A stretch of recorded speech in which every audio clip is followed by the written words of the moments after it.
Hello everyone. You know what turns 20 today? Constantine. John Constantine, asshole.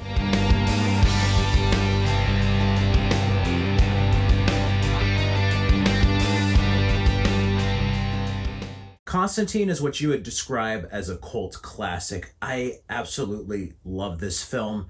I remember when it was coming out, and I wasn't familiar with the comics entirely. I was aware that there was DC Vertigo. I was familiar with the title Hellblazer, which this was based on, with John Constantine, who is a British man with blonde hair. Very different. They took some embellishments, but much like other comic book films before it, such as Batman 89 or Spider-Man, those embellishments not only worked, made a great film, but also kept intact the spirit of the comic and character. This was one movie that I remember coming out, and it didn't do well in the box office. The reviews weren't the best. This was a time before the MCU and the DCEU, but it was a big year for dark comic book movies. We had Sin City this year. We had V for Vendetta.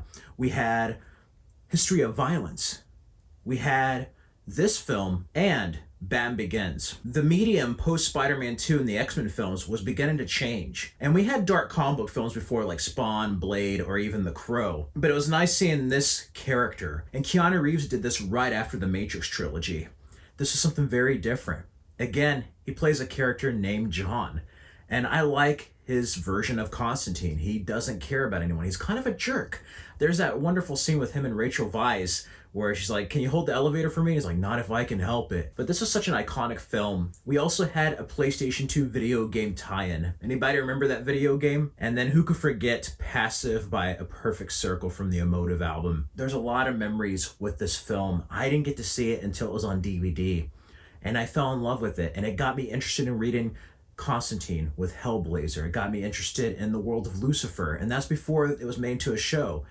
And I didn't know till later that he was introduced on Swamp Thing.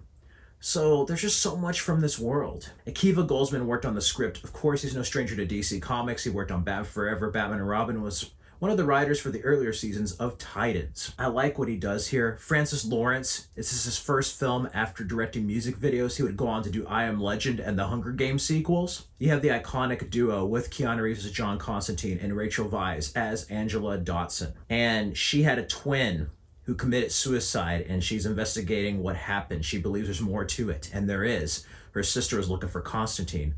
So they go into this whole world of angels and demons. And what I love here is it kind of has like a Silent Hill vibe, where there's like our plane of existence, and then there's like a hell version of that plane of existence and a heaven version. It's just great seeing how they play around with the world within a world. I love seeing John Constantine's cynicism. While he's dealing with a ticking time bomb of his death with leukemia, he has smoker's lungs, he's dying throughout the movie. You get this film noir aspect to it. Who could forget Jaimin Hansu as Papa Midnight? That is one part that is like the comic.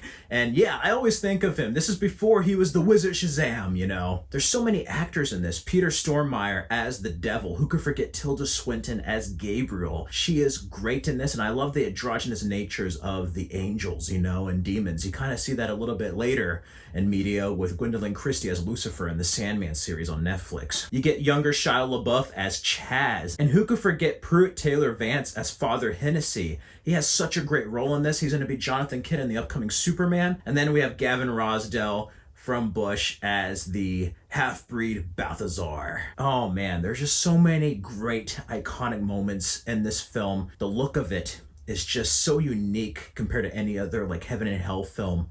And while it may not be 100% like the comic, there are elements from the comic. There is the spirit of it put into this LA set film noir with the spirit of destiny being found, the Antichrist coming into the world, and John Constantine not only having to deal with his own mortality, but his faith as well. He doesn't have much faith, but that doesn't mean that people don't have faith in him, and we get to see that. I love the cross gun, the different characters we see.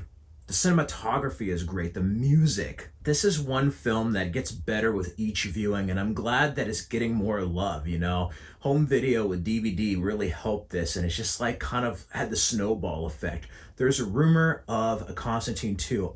Come on, James Gunn put it on a DC Elseworlds. I want to see it. But Constantine has had a life of his own. We had him return to TV with Matt Ryan. short-lived NBC television show. He was on Legends of Tomorrow, and then he got to play the role in animation. We've got to see Lucifer have an adaptation, Sandman, and Swamp Thing. And I cannot wait to see what the future brings. This is just an incredible film, and to still think about it and talk about it 20 years later is a testament. Who could forget Michelle Monaghan? Very early role of hers. She's in one brief moment, but she played a half-breed / love interest for John Constantine that was cut out of the film, Ellie. Overall, this is such a cool movie. And, you know, being a Catholic myself, there's a lot that was derived from the Bible here with other interpretations, and it's great seeing that set in this kind of fictional comic book world. You know, that stuff is kind of real. But I love this movie. And I love the ending. Who could forget the deal with the devil and him pulling the sacrifice plate and just flipping off Lucifer? I mean, how badass can you be? This is another badass character played by Keanu Reeves before John Wick. And he also ran across Peter Stormare in that too. Fucking pencil! Yeah.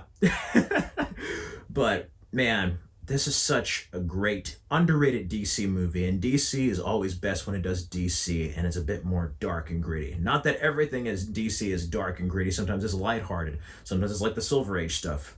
But let's face it, in the modern age, it's better when it's a bit darker, more mature. And this age of comic book movies, you have some that are more accurate to the comics, to say the least.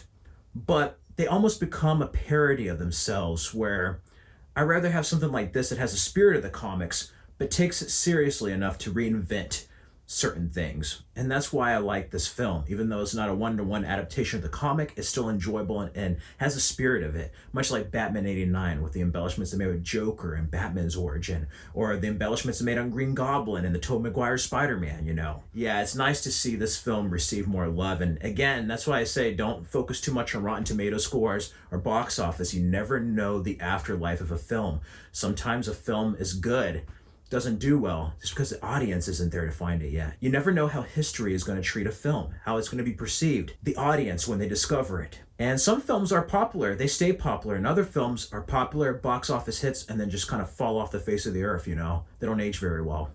Constantine's one of the comic book movies that is underrated and has aged extremely well. And I hope to see a sequel. This is one of Keanu Reeves' best movies, and yeah, I love it. Let me know your memories of Constantine on its 20th anniversary. When did you first see it? What are some of your favorite moments? I love the scene where Angela forgets the pendant and she gets sucked out of the building. You have that crazy aerial shot of her getting sucked out of the building and John Constantine looking in like the skyscraper. I love that. And then the ending with the music where he has the tattoos and he's like trying to summon. I love all that stuff. The nightclub scene with Passive, of course, is iconic. And even to John's nature with the elevator scene, and then when Papa Midnight tries to pray for him and he's just like, come on. And you have Papa Midnight still praying for him. I love that. And even when he's feeling down, you see a spider and he ends up breathing smoke and trapping the spider into a glass, and he's just like, welcome to my life. You know, just that cynical nature there. But, oh, this is such a wonderful movie. Let me know down in the comments below. In the meantime, you can check out my 4K unboxing of Constantine on the channel, as well as these other related videos. Stay safe and healthy, everyone. Till next time.